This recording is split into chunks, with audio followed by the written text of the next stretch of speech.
昔、江戸の本郷のあたりに大きな八百屋がありました。一人娘のお七は満開の桜のように美しくて、彼女を見て好きにならない者は一人もいないほどでした。その頃、江戸ではよく火事が起こっていました。一度火事が起こると、木造の家々はすぐにたくさん燃えてしまいます。ですから、放火の罪は重く、捕まれば死刑と決まっていました。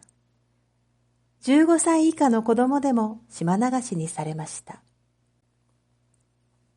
天那2年12月、大きい火事がありました。本郷の八百屋にまで火が来たので、お七は母親と一緒に近くの寺へ逃げました。寺は中も外も逃げてきた人であふれていて、二人はますます不安になりました。ふと気がつくと、近くに若い侍が座っていました。左手の指に刺さったトゲを抜こうとしているのですが、もう暗いのでなかなか抜けません。お七がじれったく思っていると母親が言いました。お七、手伝って差し上げなさい。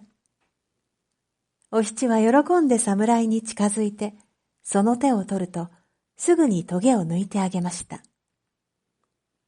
若い侍は、お七の美しさに見とれて、思わずその手を強く握りました。お七もドキドキして、しばらく二人で見つめ合っていました。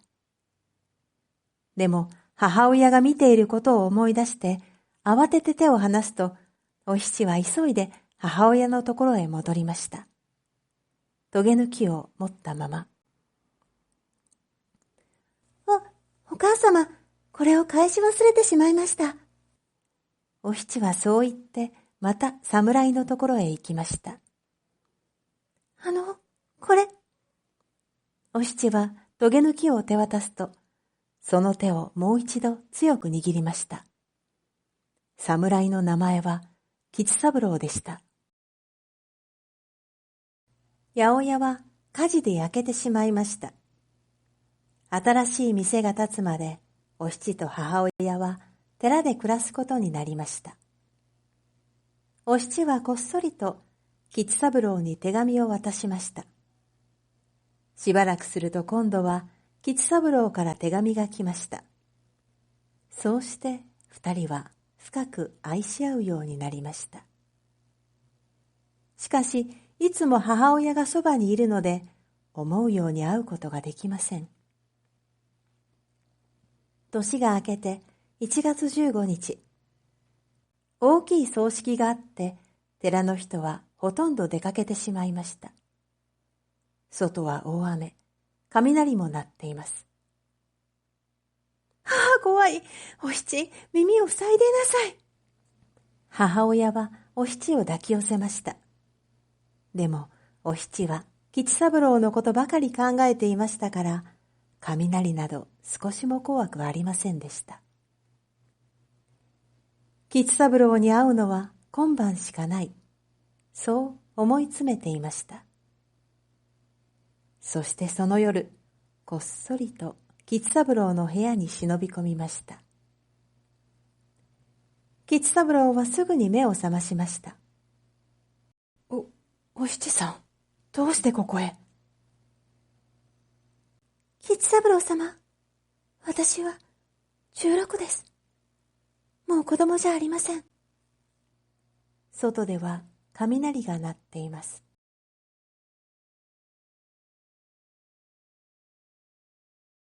朝になってから母親はお七がいないことに気がつきました。寺中を探して吉三郎の部屋にいる娘を見つけると、慌てて自分たちの部屋に連れ戻しました。そして二人が二度と会えないように厳しい監視を始めました。しかし、二人をかわいそうに思って助けてくれる人がいて、手紙のやりとりだけはこっそり続けることができました。そうしているうちに、八百屋の新しい店ができました。お七と母親は寺を出ることになりました。新しい店に引っ越してから、お七は何をする気にもなれませんでした。寝ても覚めても考えるのは吉三郎のことばかりでした。ある雪の日の夕方、汚い子供が八百屋に来ました。雪で家に帰れないから一晩泊めてほしいというのです。お七の父親はかわいそうに思ってその子を店に入れてあげました。子供は震えているようでした。大丈夫？寒いでしょ？お湯でも飲みなさい。お七が湯飲みを手渡しながらよく見ると、その子供は吉三郎でした。吉三郎様。お七、どうしても会いたくて。吉三郎はお七に会いたいあまり、大雪の中貧しい子供のふりをして会いに来たのでした。吉三郎の体はすっかり冷えていました。お七は急いで吉三郎を自分の部屋に入れて、体をさすったり薬を飲ませたりしました。隣の部屋からは両親の声が聞こえています。お七と吉三郎は一言も話さないまま、小さい明かりの下に紙を置いて、朝までお互いの思いを書き合いました。吉三郎は夜が明ける前に寺へ帰りました。しかし、ずいぶん無理をしましたから、そのまま倒れて、意識を失ってしまいました。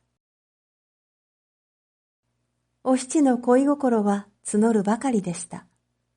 しかし、いくら手紙を書いても返事が来なくなりました。お七はどうしたらいいのかわからなくなって、気が変になりそうでした。ある晩、一人で悲しく空を見上げていると、強い風が吹きました。ああ、私が初めて吉三郎様に会ったあの大火事の日も、こんな風が吹いていた。そうだ、もう一度火事が起こったら、きっとまたあのお寺に行けるはず。お七は新しい店に火をつけました。ああ、私、なんてことを。お七は我に返ると、急いで火の見櫓に駆け上がり、力いっぱい半鐘を鳴らしました。火事はすぐに消し止められました。お七は自分が火をつけたと正直に申し出ました。放火は死刑です。奉行は若いお七をかわいそうに思いました。お七、お前はまだ15歳だな。死刑ではなく島流しとする。しかしお七は言いました。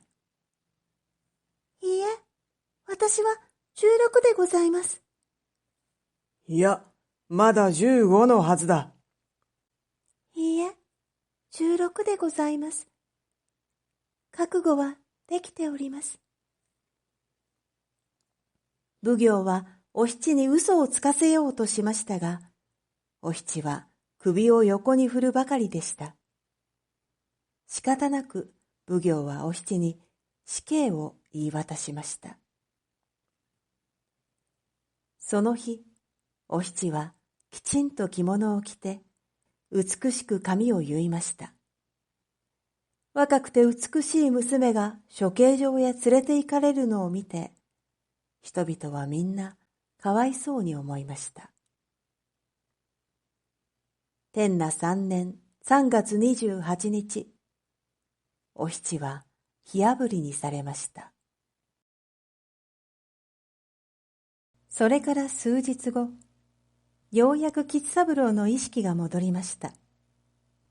お七のことを聞くと、すぐに刀を抜いて死のうとしました。しかし、寺の人々やお七の両親が止めました。その後、吉三郎は出家して、死ぬまでお七の菩提を弔ったということです。